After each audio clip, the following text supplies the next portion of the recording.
সুমিয়াল কলবু মিন তাকাল্লুবিহি ইন্নামা মাসলুল কলব কামাসালি রিশাতিন মুআল্লাকাতিন ফি আসলি শাজারাতিন তুকাল্লিবুহার রিহু যাহরান লিবাতুন। আল্লাহ নবী সাল্লাল্লাহু আলাইহি ওয়াসাল্লাম বলছেন, অন্তরকে কলব নামকরণ কেন রাখা হয়েছে জানো? ইন্নামা সুমিয়াল কলবু মিন তাকাল্লুবিহি, অন্তরকে কলব নামে নামকরণ করা হয়েছে তার দ্রুত পরিবর্তন ঘটে এই কারণে। অন্তরের নাম কলব কেন? পরিবর্তন ঘটে। তার মানে এই অন্তর এই দিক, কিছুক্ষণ পরে আবার এই দিক, আবার কিছুক্ষণ পরে এই দিক, এইভাবে এইভাবে এইভাবে পরিবর্তন ঘটে। এই পরিবর্তন ঘটে দেখে আল্লাহ তাআলা এই গোশতের নাম রেখেছেন কলব। তার মানে এটা পরিবর্তন ঘটে। ইন্নামা মাসালুল কলব, অন্তরের উদাহরণ কি জানো? কামাসালি রিশাতিন মুআল্লাকাতিন ফি আসলি শাজারাতিন তুকাল্লিবুহার রিহ যাহরান লিবাতুন। একটা পাখির পালকের মতো, পাখির পালক দেখেন না, খুবই ফোর জাতীয়, যেটা খুবই একদম হালকা নরম, একটা পালকের মতো, যাকে একটা চিকন সুতা দিয়ে, অর্থাৎ যাকে গাছের ডালে ঝুলিয়ে দেওয়া হয়েছে, এরপরে বাতাস যখন আসে তখন এদিক সেদিক এভাবে ঝুলতে থাকে। এটা হচ্ছে অন্তর। এটার নাম কি? অন্তর। অন্তরকে কলব কেন রাখা হলো? দ্রুত পরিবর্তন হয় এই কারণে। আর এই অন্তর কেমন? উদাহরণ কেমন? একটা পালকের মতো, যেটা গাছের ডালে ঝুলানো থাকে, এরপরে যখন বাতাস আসে তখন এদিক সেদিক উলট পালট হতে থাকে। এটার নাম হচ্ছে অন্তর। মুসনাদে আহমদ 21661 নম্বর হাদিস, আবার সহিহুল জামে 2365 নম্বর হাদিস, সনদ সহিহ। আবার আরেকটু সুন্দরভাবে বুঝাতে গিয়ে আল্লাহ রাসূলুল্লাহ সাল্লাল্লাহু আলাইহি ওয়াসাল্লাম বললেন, মাসালুল কলবি কামাসালি রিশাতিন বিআরদি ফালাতিন তুকাল্লিবুহার রিহু যাহরান লিবাতুন। অন্তরের উদাহরণ হলো একটা পালকের মতো, যেটা মরুভূমিতে ফেলে রাখা হয়েছে। যখন মরুভূমিতে একটা পালক পড়ে থাকে, এরপরে যখন প্রচন্ড বাতাস হয় তখন ওই পালকটাকে উলট পালট করতে নিতে থাকে। তার মানে ওটা উলট পালট হতে থাকে। এটার জন্যই এর নাম হলো কলব। তার মানে কলবের কাজই হচ্ছে উলট পালট হওয়া। এই ভালো, এই মন্দ। মনে হয় কথা বুঝতে পারেননি। কথা কি বোঝা যাচ্ছে? অন্তরকে কলব কেন নামকরণ করা হলো? এটার পরিবর্তনের কারণে।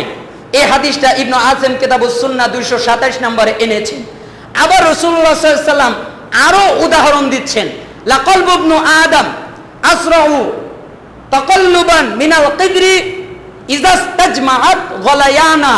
বনি আদমের অন্তর হলো ডেকের মধ্যে, একটা পাতিল ডেকের মধ্যে ফুটন্ত পানির মতো, অর্থাৎ ফুটন্ত পানি যেভাবে ডেকের মধ্যে রাখা হয়, ওই পানির মতো হচ্ছে বনি আদমের অন্তর। আবার আরেকটু ব্যাখ্যা করে বললেন, লাকলবু ইবনু আদম, বনি আদমের অন্তর আসাদ্দু ইনকিলাবান মিনাল কিদরি ইজা তাজমাআত গলিয়া। বনি আদমের অন্তর একটা পাতিলের মধ্যে ফুটন্ত পানি রাখার মতো, যেভাবে এই পানি রাখা হয়, প্রচন্ড পানিকে তাপ দেওয়া হয়, ওই পানির মতো হচ্ছে বনি আদমের অন্তর।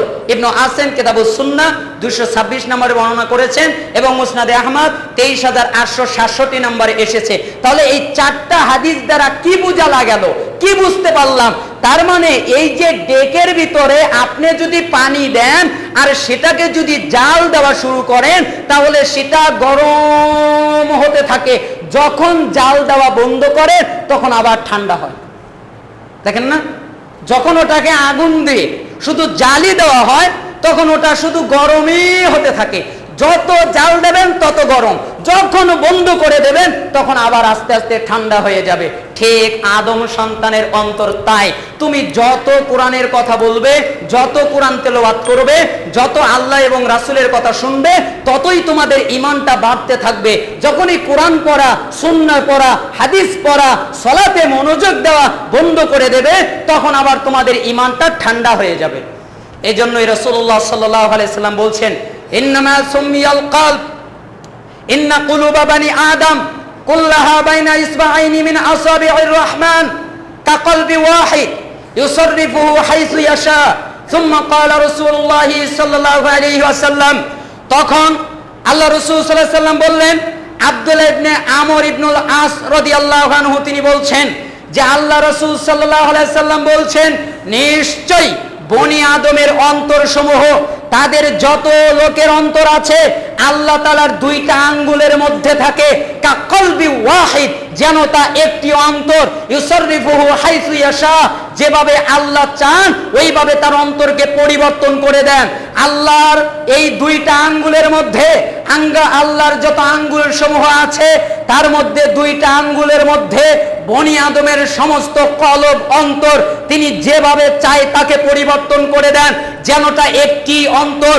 অতএব তোমরা আল্লাহ সুবহানাহু ওয়া তাআলার কাছে বলো।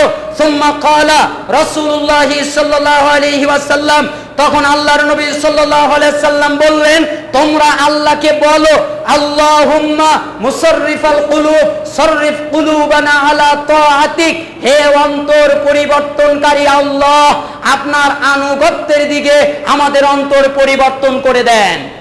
সুবহানাল্লাহ। দেখেছেন, দোয়া শিখিয়ে দিলেন। আল্লাহ নবী সাল্লাল্লাহু আলাইহি ওয়াসাল্লাম বললেন, তোমাদের অন্তর যে পরিবর্তন হয় এই কারণে তোমরা কি করবে, বেশি বেশি করে এই দোয়া করো, কারণ আল্লাহর এই দুই আঙ্গুলের মধ্যে অন্তর তিনি যেভাবে চাই পরিবর্তন ঘটিয়ে দেয়। এই জন্য তুমি বারবার আল্লাহকে বলো, হে আল্লাহ অন্তর পরিবর্তনকারী, আপনার আনুগত্যের দিকে অন্তরটাকে পরিবর্তন করে দেন। তাহলে আশা করা যায় আল্লাহ তাই করবেন। সহিহ মুসলিম 2654 নম্বর হাদিস। আবার দেখেন, বনি আদমের একটা অন্তরের উদাহরণ দিচ্ছেন।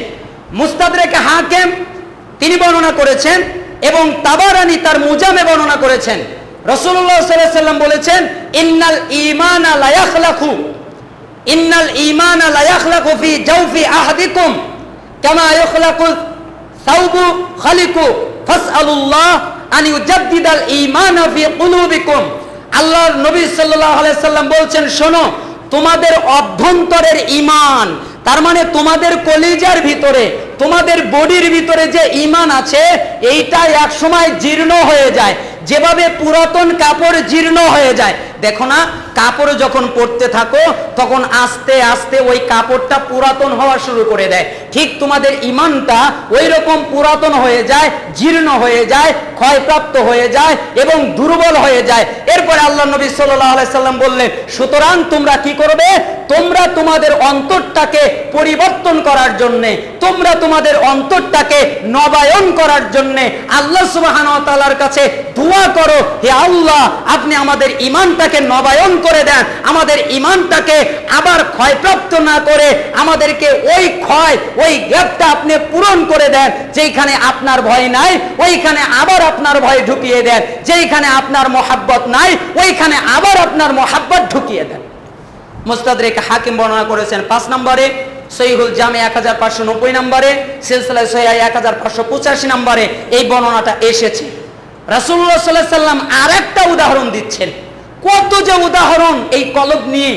রাসূল সাল্লাল্লাহু আলাইহি সাল্লাম বলছেন, মা মিনাল কুলুবি কলবুন ইল্লা ওয়ালাহু সাহাবাতুন কা সাহাবাতিল কমারি বাইনাল কমারু মুদিউন ইযা আলাত আলাইহি সাহাবাতুন ফাআযলামা ইস্তাজাল্লাত আনহু ফাআদাআ।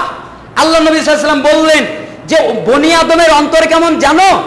বনি আদমের প্রত্যেক মানুষের অন্তরে মেঘ জমে যায়। মেঘ যেটা আসমান থেকে বর্ষণ হয়। আল্লাহ নবী সাল্লাল্লাহু আলাইহি সাল্লাম বলছেন যে প্রত্যেক আদম সন্তানের অন্তরের উপরে মেঘ জমে যায়, মেঘ বসে যায়, যেভাবে চাঁদের উপরে মেঘ জমে যায়। দেখো না, চাঁদের উপরে যখন চন্দ্রের উপরে মেঘ জমে যায় তখন কি হয়? চন্দ্রের উপরে যখন মেঘ জমে যায় তখন সে আলোহীন হয়ে যায়। তার মানে সে আর আলো দিতে পারে না। কেন? তার উপরে মেঘ জমে গেছে, চাঁদটা ঢেকে পড়ে গেছে, আর আলো আসছে না। আবার তার উপর থেকে যখন মেঘটা সরে যায় তখন সে আবার আলোকিত করে দেয়, আবার আলো দিয়ে দেয়। বনি আদমের অন্তর এমনই, তার অন্তরে মেঘ জমে যায়। যখন মেঘ জমে তখন তার অন্তর আলোহীন হয়ে যায়, আবার যখন মেঘ তার অন্তর থেকে সরে যায় তখন তার অন্তরটা আবার আলোকিত হয়ে যায়। সুবহানাল্লাহ। কত চমৎকার চমৎকার উদাহরণ আল্লাহ নবী সাল্লাল্লাহু আলাইহি সাল্লাম দিচ্ছেন কলব নিয়ে। তার মানে এই কলবটা এরকম। এই জন্য আমাদের প্রত্যেক প্রত্যেকটা সময় এই যে বর্ণনাটা বললাম তাবারানিল আওসাত, মুজামুল তাবারানি আওসাত 5220 নম্বরে এসেছে, এবং সহিহুল জামে 5682 তে এসেছে, এবং সিলসিলায়ে সহিহায়ের 2268 নম্বরে এসেছে। তার মানে এতগুলো কওল দ্বারা আমরা এতটুকুই বুঝতে পারলাম যে আমাদের অন্তর পরিবর্তন হবে, এটা ঘটতেই থাকবে। তাহলে এর চিকিৎসা কি? আল্লাহকে বলা, হে আল্লাহ আমার অন্তরকে আপনার দ্বীনের দিকে আকৃষ্ট করে দেন, আনুগত্যের দিকে করে দেন। মনে থাকবে না? এই দোয়া কিন্তু সবাই জানে, আল্লাহুম্মা মুসাররিফাল কুলুব সররিফ কুলুবানা আলা তাআতিক। আল্লাহ সুবহানাহু ওয়া তাআলা আমাদের এই দোয়ার উপরে আমল করার তৌফিক দান করুন। في القلب مشاعر أخفيها قد أشرقت الشمس عليها عن خطط لم أعبأ فيها ستكون بأيامي فرقا فحياتي قبل الحلقات تيه بضياع بشتاتي